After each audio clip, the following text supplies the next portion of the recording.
balancing panel.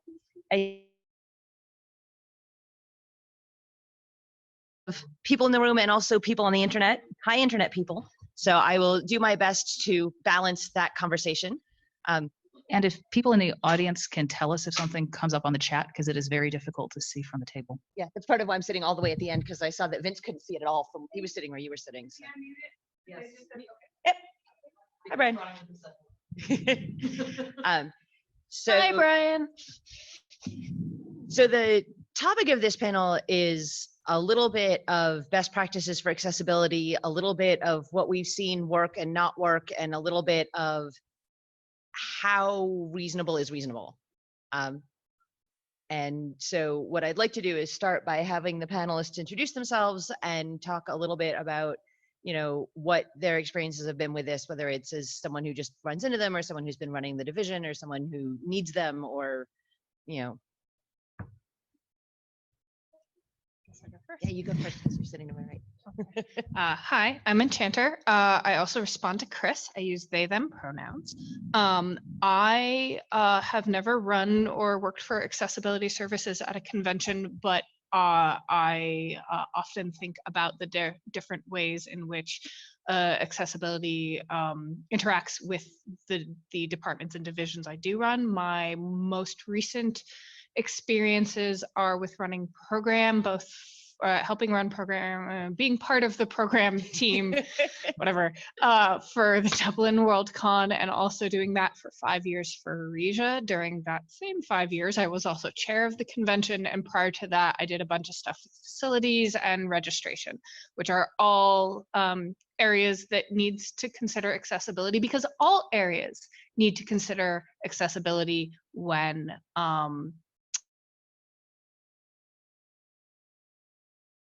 hammering at is that accessibility, while conventions do have departments specifically that address that, all areas of conventions should really be thinking about it when they are doing their planning. My name is Kathy Bond. I was the deputy division head for member and staff services for Dublin, and part of our department was access. While I wasn't as heavily involved in that, I saw all the email, but my more direct experience as chair of NorwestCon for 3 years was sort of taking the access team under the chair and revitalizing it and getting policies and processes out of people's heads and actually into the world where people could read it and understand what we were doing. And I discovered the power of gaffer's tape to solve many problems.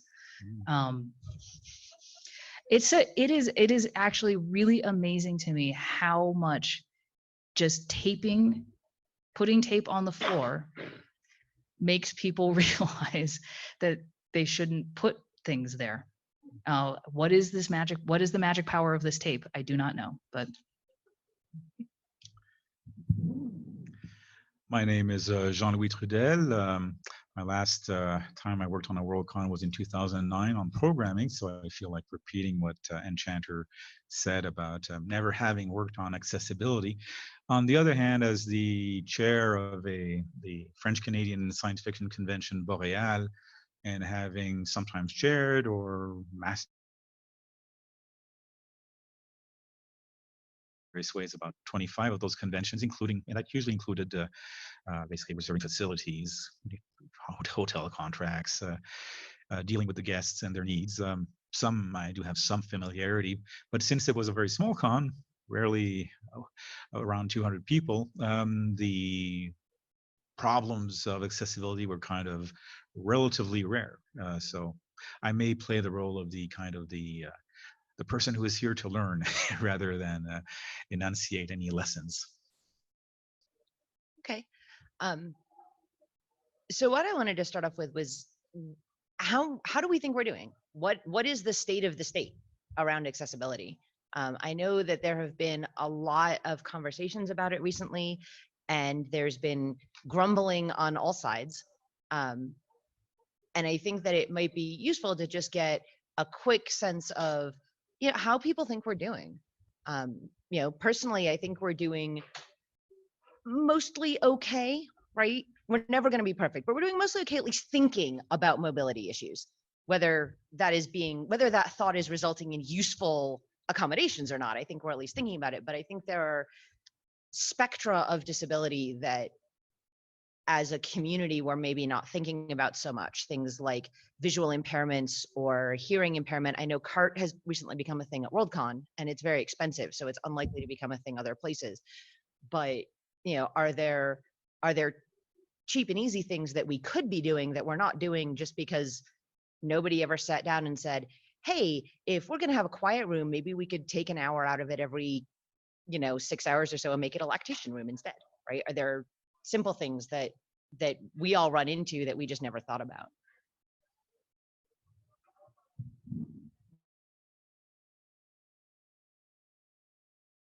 So I think asking how we're doing is, so actually clarification, are you talking about Worldcon in specific or the community, larger community? Because I think there are different answers there. Yes. Oh, great. It depends. I mean, Worldcon's budget is so different from the budget that a smaller convention is going to have that I think it has to be two different answers, right? The things that we can expect from a convention that has $1 million and the things that we can expect from a convention that has $100,000 are maybe not. It's not fair to expect the same things from those two conventions. Can I ask you to back up for a second? Yeah. How do you define accessibility at a convention? What does that cover? That's a great question, Helen. Well, that was part of the think question that I was trying to ask, right? Like, if we think about the things that we're not thinking about, right? I think most people, when you say accessibility, all they think about is mobility, but what are we missing? Well, and I disagree with that some. I think mobility is access accommodations for people with mobility needs is a thing that our larger community has placed a lot of emphasis on, in part because it's obvious, or what it looks like when somebody has access needs tends to be more visible. But something I think that our community does very well that we don't think about, and often isn't handled by access services, is for people with hearing impairments, less on the, I know Kate mentioned CART, which is a thing that Worldcon has been doing with various levels of success recently. Hang on, does everyone actually know what CART is when we say CART? Do explain. Okay. It's real-time closed captioning. Person in the room who is listening to the people who are speaking and typing it, and it comes up on a screen like we have here, so that you get both the audio and the written more or less at the same time. It's actually very cool. It's live transcription. I don't remember exactly what the acronym stands for, yeah. But CART is an acronym. But a way in which I think at this point many conventions do pretty well at, in terms of hearing impairment, is sound amplification.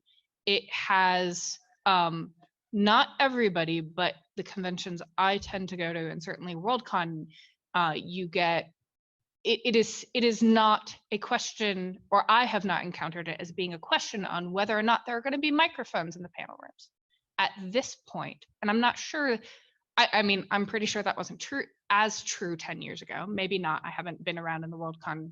Well, no, actually, yeah, we were setting them up 10 years ago. So like, oh, I've been doing Worldcons that long. Shit.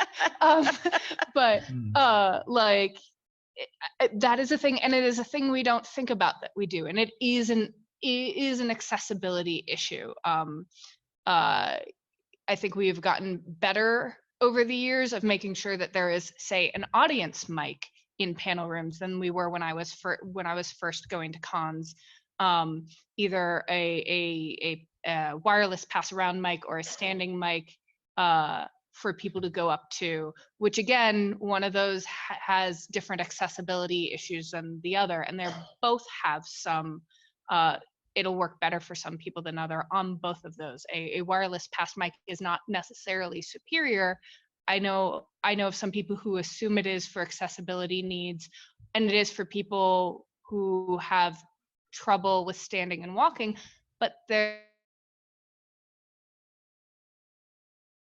might have problems with gripping. And so that would make a handheld wireless mic more of an accessibility barrier for them. So this is a, and that's, I think, to one of what I think Kate's points is different people have different needs, and accommodating everybody's needs is a challenge and is not always reasonable.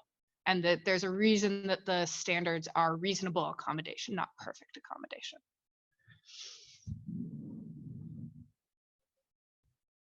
I'm not entirely sure how to incorporate both Helen's question and Kate's question into one coherent, competent answer. So I guess I'll start with Helen's. When I think about accessibility, I tend to, admittedly, because of my professional training, I'm a lawyer in my day job. Tend to think of it as in a way that is legalistic, and maybe hews a bit more towards what is covered by the ADA, and I think that's where I tend to start from, and I think it's where a lot of us tend to start from. It also misses a lot, and so the past 5 years of my own personal growth has been learning to expand that to encompass. Mostly, I think, neurodivergence and sensory issues. That is something that is typically not covered by either the ADA or by any state laws in the United States that might provide more protections. And I apologize to all of the international people in the room and on the feed. I know nothing about your laws, and I'm not going to try to pretend I do. But I do also into this that there is a tendency to try to lump more into accessibility than needs to be there, because I think also what gets conflated in is affordability, which is a part of the equation, but also has its own, when you're thinking about affordability, that also has its own nuances and needs, and conflating it into one bucket does a disservice to both. And I think also inclusion tends to get, again, it is very much part of an accessibility conversation, but when you're talking about inclusion, you are also talking about other things that have their own nuance and need to be addressed, separately. And if it's all one muddled bucket without thinking about the discrete parts of it, you end up failing at both. You end up failing at all three on some level. And so how we are as the state of the state, I think I do think that probably, in my experience, WorldCon is a little bit better at it. Again, I think that goes to budget. What you can do with $1 million as an overall budget is a lot different than what you can do when your overall budget is $150,000. But I think that the increased communication about these issues and cross communication is making each region sort of bump its way up and get a little better. Like I'll call out, NorwestCon does not amplify every panel room. We don't have enough. We are slowly getting there, but we don't have enough mics, and they're expensive, and buying, and so we buy them and we move them in. And I think that regional conventions or smaller conventions who are trying to include more access is identify the needs and start, because there's a lot of paralysis around, we can't afford cart, we can't do this, we can't do that, so we might as well not do anything. And no, you can do things. So we started with, we knew we did all of these things to help people, but we didn't actually tell them we would do them. So you start with, maybe we should make a flyer or in a part of our website, the stuff that doesn't cost money, and again, like the gaffer's tape doesn't cost money. Signage to put into the rooms costs some money, but not a lot. And then you budget in, we buy X number of mics this year, we buy X number of mics next year, and so on. So Yeah, I think that's the state of the state. I heard 3 questions, and I'll take them slightly out of order.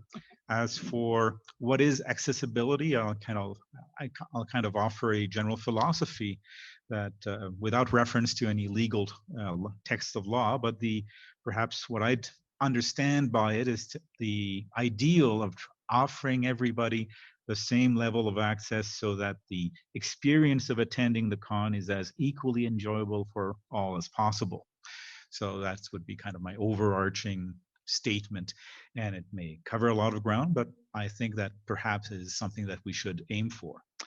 Let's see, number 2, how we're doing. Well, I'm not very well placed to say that, to judge that, but there are places in the world where it's more of a challenge. I've seen and heard feedback from France for one thing on that. But laws have been put into place in these. I was just looking up the French case today, going back to 2005, but actually some of the implementation of those laws sometimes have taken time. In France, they decided in 2015, 2016 to kind of give a new boost to the actual implementation of the 2005 law. So what perhaps should worry us is whether we are, in a sense, treading water, in the sense that there may be an increasing number of people with needs for accessibility, and so that however well we're doing, we're going to have to do better. Finally, simple solutions. Well, I'm going to, I think, as I perhaps warned Kate initially, remain relatively general, but there are kind of rules of governance which if you hew to them, solve a lot of things. And item 1 would be communication, what Kathy was mentioning. Knowing what the people need, letting them know that we're interested to know what they need, communicating what we're able to offer. All of these things, it's sometimes it really do come down to communication. And after that, we can start looking at volunteers as in terms of simple solutions. The more volunteers you have to keep track of what people need, to keep track of perhaps when people need help, to keep track, to intervene, always helps. And volunteers are, in a sense, not expensive in a sense. Finally, I was kind of wondering, and this is where perhaps I'd like to hear, so there are people in the room who probably know more, but kind of wondering if cheap apps on phones, computers might kind of be a way around some of the more expensive solutions. So I'd like to that point. So we have started trying to use Microsoft Translate in our NorwestCon programming rooms. We tried that on the theory that it is not perfect. Oh my God, it is not perfect. But that we can't afford actual interpreters in every room, and we can't afford CART. So is something better than nothing? And I think that the big problem that you run into, and also it was brought to us by a member who asked us to try it for him. And the big problem that you have, it sounds really simple and it's cheap and it's free, and there's a great tendency to go, why not? But it didn't work. Not just because the app is buggy or the service is buggy and things like that, but mostly because we kind of forgot to tell all of the panelists how to work it. We just and then and having a sheet on each panel table is not necessarily the optimal way to teach someone how to use a new app 10 minutes before or 2 minutes before their panel starts. So that is my big cautionary tale about, I think that it is worthwhile to try these things, because on some level, they're not going to improve until they have more test cases of use to improve. But you can't look at it as we've solved the problem, because you haven't. They're not great, but better than nothing. Just wanted to speak to. Can you just give your name for the people? Oh, sorry, it's Marie Pavletic. Just wanted to speak to Google Translate. Yes, it's not perfect. but it does come in extremely useful. When I was shipping pavlovas and chocolates, the shipping company I was dealing with, which is completely useless, don't get me started unless you've got a cold beer. I sent them all the paperwork. They turned around and said, that's fine, but we want the ingredients listed in English, Finnish, and Swedish. And this, they had completely failed to mention the first time around the paperwork. This was like 2 days before I flew out. So contacted the committee, anybody there can translate? And somebody put their hand up. Well, what I did was I rang the ingredients first through Google Translate. So she didn't have to do it from scratch. She only had to correct Google Translate, and therefore she had a turnaround time of, 3 or 4 hours rather than 2 days working on the translation. So we got it done. Yeah, I think Joe in the chat is identifying the app name a little bit better than I did. It might not, it is a Microsoft product. It might not actually be called Microsoft Translate. And also the other big issue we had with it, demoing it at NorwestCon this past year, was bandwidth. It only worked if the panelists had phones that could maintain a stable internet connection, which is notoriously difficult in our hotel. We at this point don't have the budget to pay PSAV, the AV provider, to provide internet for the entire convention, because it is something close to $7,000. And so yeah, that is also a really great point that Joe brought up. So for those of you who can't see the screen for whatever reason, Joe Van Akeren has said, while smartphone apps like Translate can improve accessibility, Wi-Fi bandwidth at conventions, especially Worldcon, is often throttled by high usage. And if we're going to use apps to enhance accessibility, we need to ensure adequate bandwidth, which, yeah, is a very good point. The other thing is, I know when we started with CART, we actively gave, at the business meeting, we actively gave the typist a list of our specialized vocabulary. And that worked very, and the most common names. That was the year with the bingo cards. And we said, here, these are the 16 names you're really gonna need to know. I think it was Helsinki where we actually had remote CART. The person was not in the room. And we tried to mail them the agenda beforehand so they'd have some idea of like, and there were points where we would get like notes in the CART from the CART operator going, I don't know what this word is. You know, like they just, and I'm looking at that and going, especially around science fiction and around this community, we have a certain very specialized vocabulary that we use to talk about things.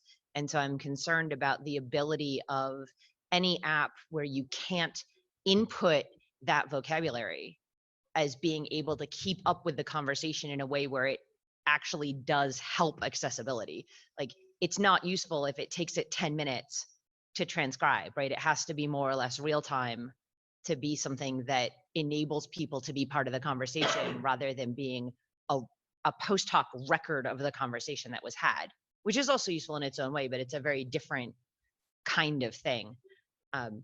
Also, I find that apps, so I've been, Google Hangouts now has a real-time captioning AI thing, and I've been using it in some of my work meetings.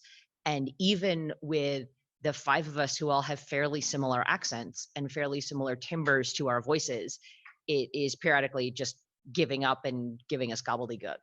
So I'm not quite sure that we've gotten to the point where technology, I think we will, because I'm a futurist and I have to believe that, right? But I don't think right now that between the bandwidth and the specialized vocabulary and the it doesn't know what to do with accents, we're in a place where apps are helpful of creating accessibility, but I think there's options for maybe using them in determining the need for accessibility, which is something that I haven't seen a whole lot of. I have a question. Hello, Craig with Bubonicon, which is $10,000 budget. So we're talking smaller. That's our local con.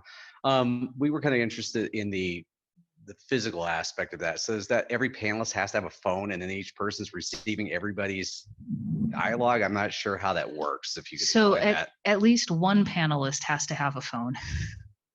It works a little bit better if every panelist has a phone, but at least one has to have a phone or a tablet, that connects. And then there is a meeting code that they then tell the people in the room who are going to be also trying to utilize the service, and they put the meeting code in, and then the text that hopefully your mic is catching from, this is why it's better if everybody has a phone, from the people who are speaking, then gets transmitted onto the person in the audience, and they can read it on their phone. And if you would like to actually see the app, my husband is here this weekend and he still has it on his phone because he was doing a lot of the testing for it. So find Alan Bond and he will show you the thing. But I mean, I think Probably specify. I mean, I think it does bring up a point of where can we afford to experiment, right? Where can we, to what extent are we as a community going to be willing to be flexible and accept that sometimes things are going to fail, but it's better to try them. I think that at any given point, anything that we're doing now is a thing that was at one point an experiment, right? And how do we make the decision that something that is worth doing? Like, I am, despite the fact that I acknowledge that we need to have spaces for people to park mobies in rooms, I am perennially irritated at the business meeting that I need room to stretch my legs out. I have a bad knee and I can't sit in one of these chairs for 6 hours. I have to be able to put my foot up.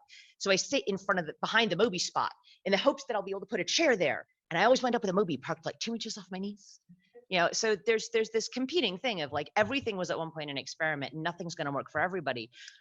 How do we even find out what people need at this point? Like, I feel like the needs of people are proliferating, not necessarily because we're unhealthier or older than we were, although I think to some extent as a community that's probably true, but also because we've made it safer for people to say, I need something. And I think that's great. But what mechanisms are we as a community providing for people to say that to us in a way that doesn't, and maybe this is an American thing, and it might even just be like a Northeastern stiff upper lip thing, right? But I always feel like a whiner when I'm like, I'm sorry, this is a 4-hour-long business meeting and you have to leave me a whole clear chair space in front of me so I can put my foot up because I have a bent 3-inch titanium pin in my knee.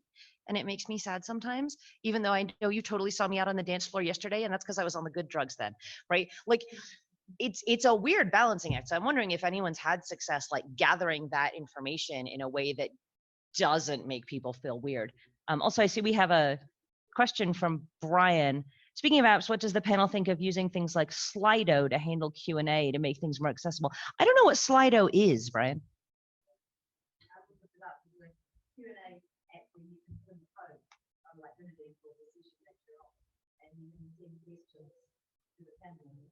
Huh. Interesting.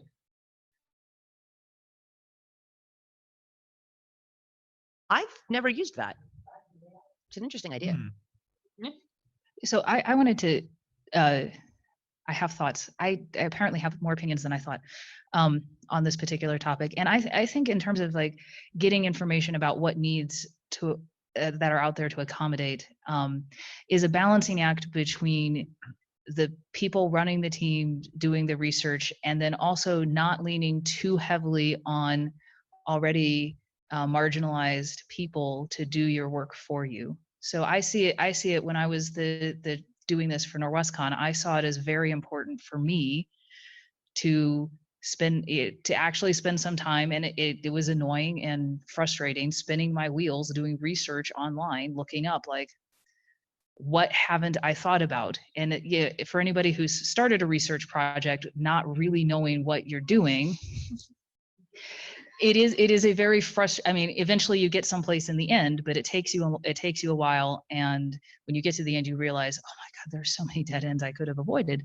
But I think that to partially answer that question, some of that is beholden on those of us who are running departments or running conventions to educate ourselves first.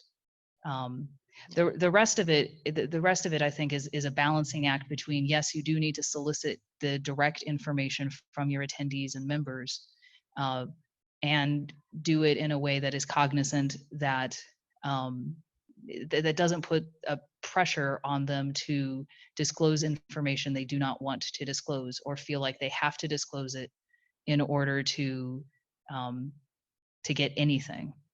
I would like to note that Phil D on the internet would like to point out that asking for help in stiff upper lip is not just confined to Northeastern. Yes, no, that's totally fair. I think that comes in flavors.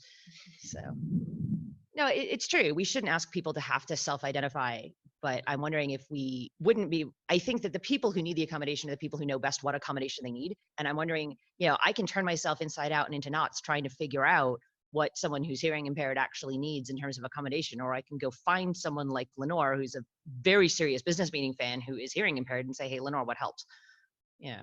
And there's a balance between, I don't want people to have to do all the work to get what they need, but I would like to know that the things I'm doing are actually going to help, and not just the things that I, as someone who doesn't have that problem, think are going to help.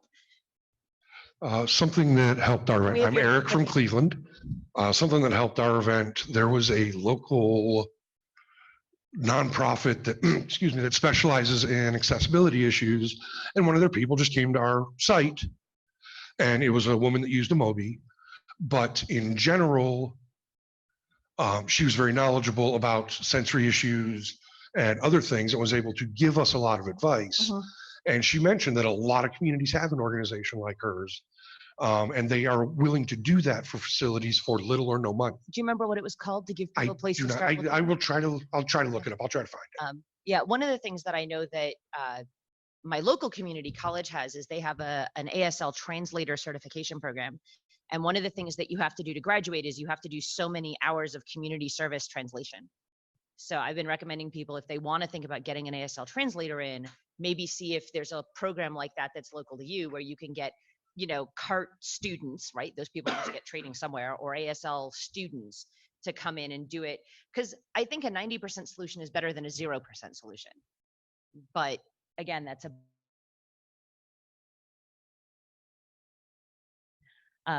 let's see. We have lots of text here. Joe says, I injured my knee on the way to Dublin. Oh, Joe, you're getting a knee replacement. Good luck. And I did not feel at all comfortable asking for an access ribbon or special accommodation, because I felt I would be taking away from people who've been dealing with disabilities for years or even their whole lives. How do we make it so that people feel okay asking for accessibility consideration while balancing the various degrees of disability or need? What if they don't want to talk about the depth of their disability or need? And Brian replied, Joe, I think we just need to continue to repeat that nobody will ever be questioned over asking for the ribbon, and make sure that cons get it into their heads to trust people and let them decide what they need. We have to make that normal.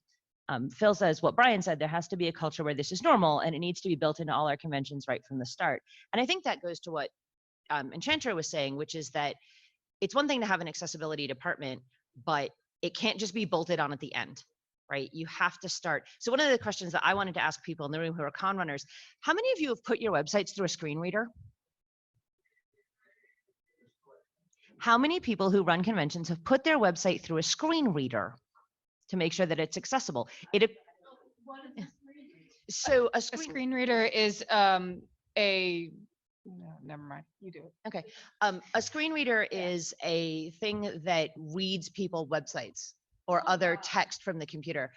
It's one of the reasons why they always say if you put an image, you should put an alt tag in the image, because when the screen reader hits it, if there's an alt tag, it'll say, and here there is a picture of a dog eating spaghetti. And if it doesn't have that, it'll go, there's a picture here, right? So I was thinking, when I was thinking about this panel, I'm like, we didn't actually do that in the Memphis site, and we should really do that, because it's an easy thing to do, right? When we're talking about cheap and easy accommodations, right? There's online sites that you can go to and say, pretend you're a screen reader, look at my website, tell me where,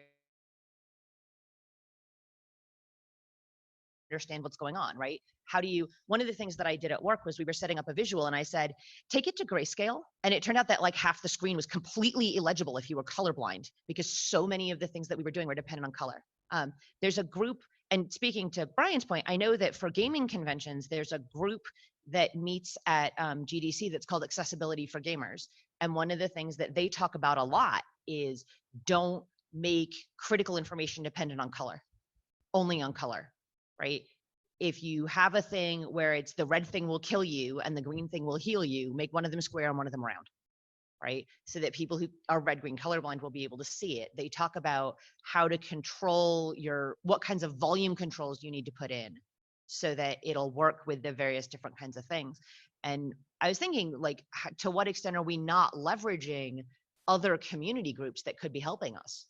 You know, like the local accessibility groups, or the disability in gaming, or the local community colleges. Are there other places that people can think of where we could be? Phil is making guilty notes about screen readers. But are there other, and I don't know to what extent that's available internationally. Like, I know we're talking about resources that are totally available in the States, and I'm wondering if two things, Jean-Louis, I'm going to pick on you a little bit. Go ahead. Whether the expectations are the same in the international forum, and if there are more or fewer kinds of resources that you can think of that might be available that are not quite so US centric. Well, I can't speak to the entire rest of the world. Oh, no, of course not. But at least, I think But, we can say these things are available in a mhm, couple countries. Maybe they're more available than. I'm sure there's a French version equivalent of the screen readers, and I made a note.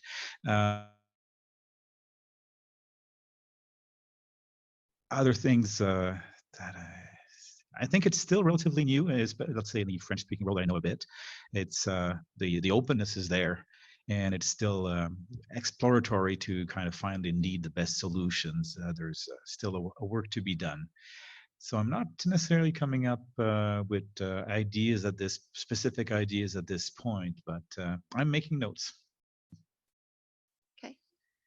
I mean, the other question that we have is where do one person's access needs conflict with other people's access needs, and how do we think about that? Like, the people with the Mobies need the space to park. I need that Moby space free to put my foot up so that I'll be able to walk later. Like, has anyone ever actually tried to balance that kind of thing and had good luck with it? And had good luck with it. Yeah, So a thing that has come up for discussion repeatedly, actually within Aresia, is so topic of allergies comes up, and specifically dog allergies. And some people who have very, very severe dog allergies versus people who have service animals, usually dogs. And there is a lot of and this is not something that is explicitly answered in the ADA, right? Like, whose need, and it is a continuous conversation. And then additionally, Aresia has issues with, we're in pet-friendly hotels, and that makes it more challenging. Because I can think of one of my panelists who's severely allergic to dogs, like severely. And so that, we actually not be scheduled on the same panel with somebody who, and we have several panelists who also have service animals, dogs of varying usage, both seeing eye dogs and other. So there, and in that case, it's there is no perfect answer, because both of these things are things we do need to attempt to accommodate. And so you can't say, hey, you can't have a service animal in this room because somebody might stop breathing, but somebody might stop breathing. And so the answer here is, yes, we've encountered this, and no, we don't have a perfect solution. Stuff around food allergies also is another thing that is a thing we have thought about. Some people have dietary needs, and some people have really severe food allergies of varying levels, including like airborne and cross-contamination. And so at least within our community, we've gotten more aware about cross-contamination concerns. And so that has reduced. But do you ban peanut butter from your con because of like airborne peanut allergies when it is a cheap and easy protein, which is sort of in sometimes an economic access issue, which is not, again, to that sort of what does and doesn't fall under access. And I think the most important lesson we've learned from this, because we don't have a solution, is to communicate and be clear about it. Be clear about what the animal policy rules are. Be clear that these things will be there. If you're going to have common allergies, allergens in your con-suite, make sure everything's labeled. Make sure utensils are separated. Make sure that that's a thing.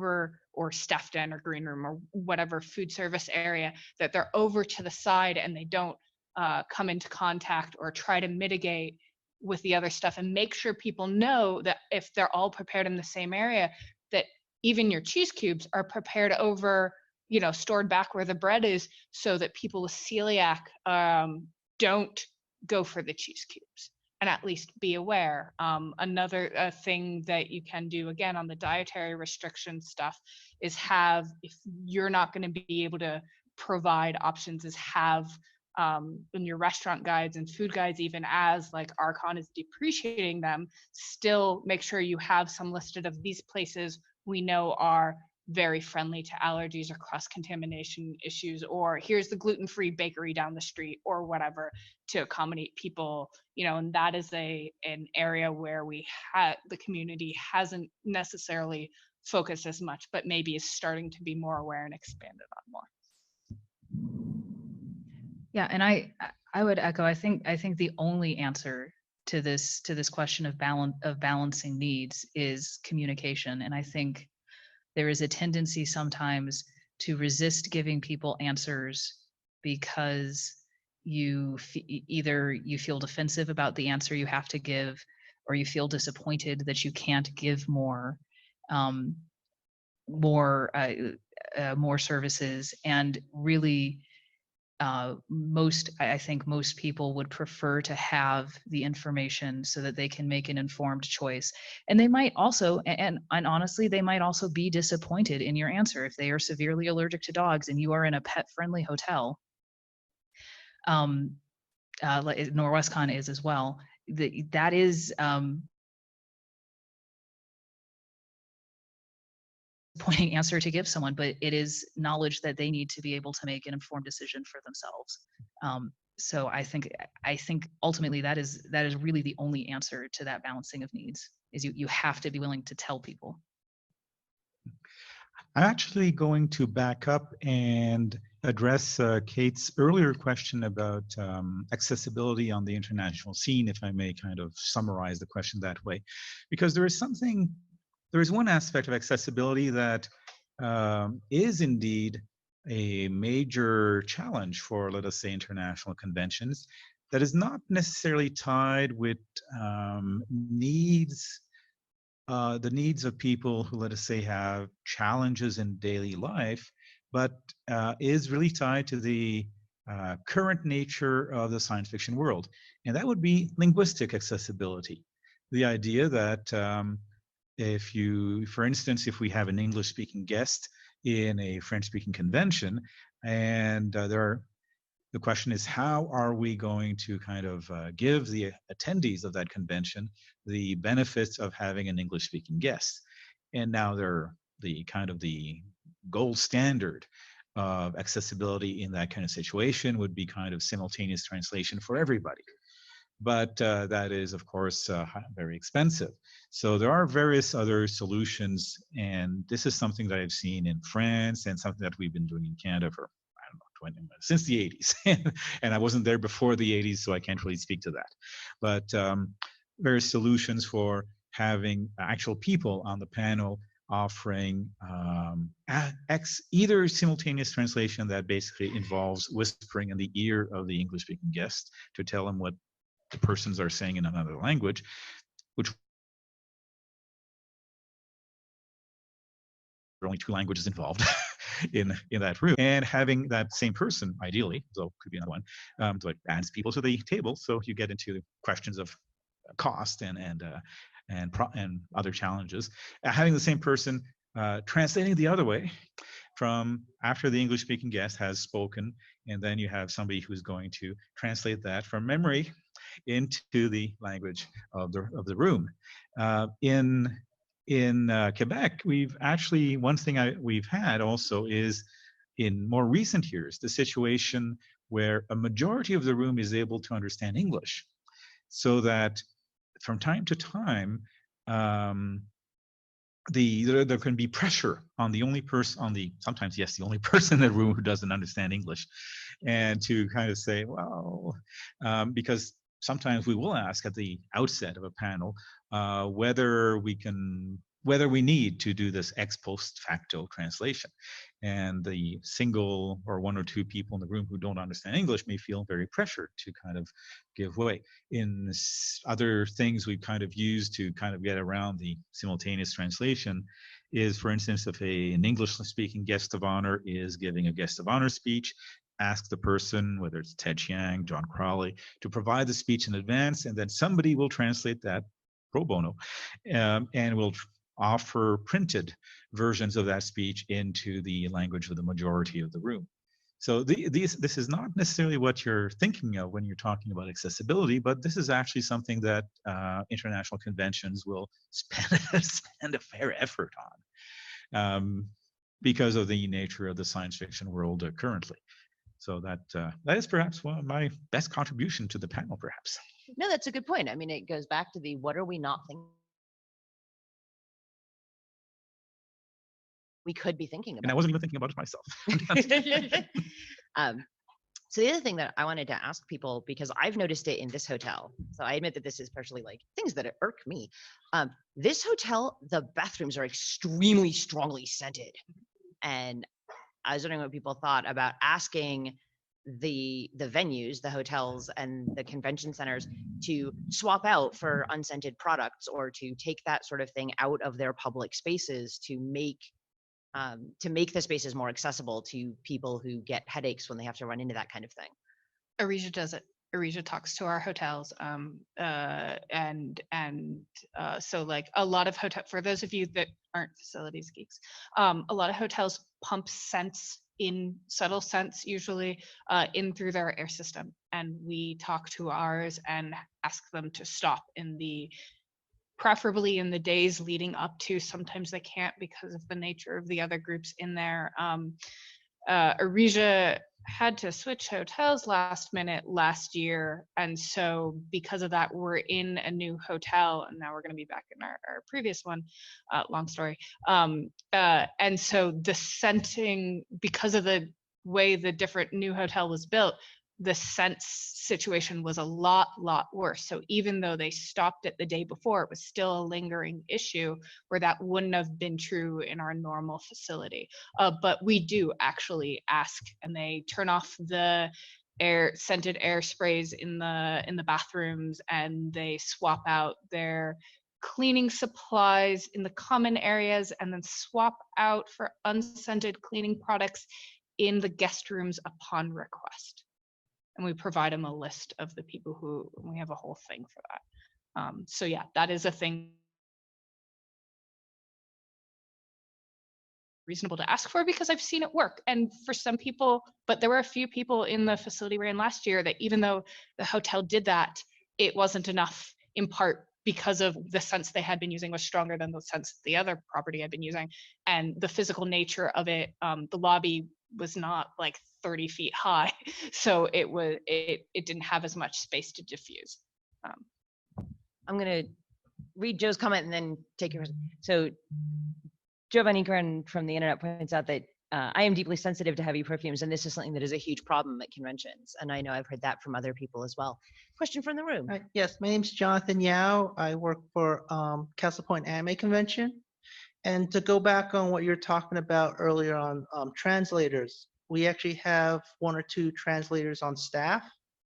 They're volunteers, and they help us coordinate with our guest handlers for when we have guests from Japan come over. And so they're always with them, and they'll translate for during their panels and stuff. And so that's something we have to be considerate of, because we only have a handful of translators, so we have to make sure that we can pair one with each guest. and sometimes we have to have translators. Sometimes we don't have enough translators for the guests, so one or two have to switch over for certain panels and stuff like that. Mhm.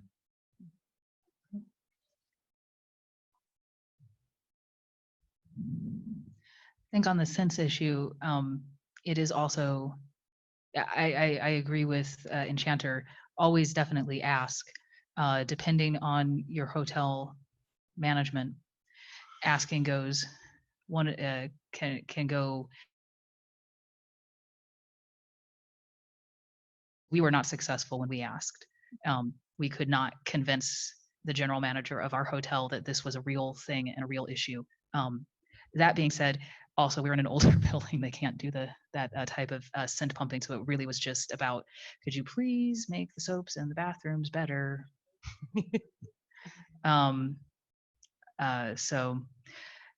Yeah, but I would agree. You always should ask, and for unfortunately, it is really person dependent on the answer you are going to get, and because there's not a huge amount of legal stick that you can use to try to beat someone over the head with to make your point. Sometimes it doesn't work. And also being adversarial with your hotel is usually bad. None of the SEM stuff is ADA, right? Ish. Sorry, the Ish. question was whether the ADA also covered issues of scent. And so the answer there is it depends on the level of severity. So like, so I read a blog called Ask a Manager, which everybody should read, and it's great. And she talks about, and people send in questions around workplace stuff, and a lot of it translates for convention running.